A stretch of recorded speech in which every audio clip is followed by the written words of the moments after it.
একটি শান্ত গ্রামের পাশে ছিল একটি বড় আম গাছ। সেই গাছের ডালে থাকত এক বুদ্ধিমান টুনি পাখি, আর একটু উপরে থাকত এক চালাক কিন্তু অলস কাক। প্রতিদিন টুনি পাখি সকালে উঠে খাবারের খোঁজে বের হয়ে যেত।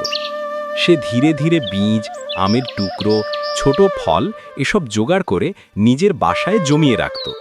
অন্যদিকে কাকটি ছিল খুবই অলস। সে কখনোই ঠিকমতো খাবার সংগ্রহ করত না। টুনি পাখি খাবার আনতে দেখলে কাক বলতো, এত কষ্ট করিস কেন? সন্ধ্যায় একটু ডাকলি আমি কিছু নিয়ে আসব। কিন্তু টুনি জানতো কাক শুধু বলে, কাজ সে করে না। একদিন দুপুরে প্রচণ্ড ঝড় বৃষ্টি শুরু হলো। গাছ দুলছে, আকাশ অন্ধকার। যারা আগে থেকে খাবার জমিয়ে রেখেছিল তারা নিশ্চিন্তে ছিল। টুনি নিজের বাসায় বসে আরামের সঙ্গে তার সংগ্রহ করা খাবার খাচ্ছিল। কিন্তু কাকের বাসা ছিল খালি। বৃষ্টি থামার কোনো নাম নেই। কাক খুবই চিন্তায় পড়ে গেল। ক্ষুধায় কাক টুনির বাসার কাছে এসে বলল, বন্ধু টুনি, আমি খুব ক্ষুধার্ত, একটু খাবার দেবে? আজ আমি খুব কষ্টে আছি।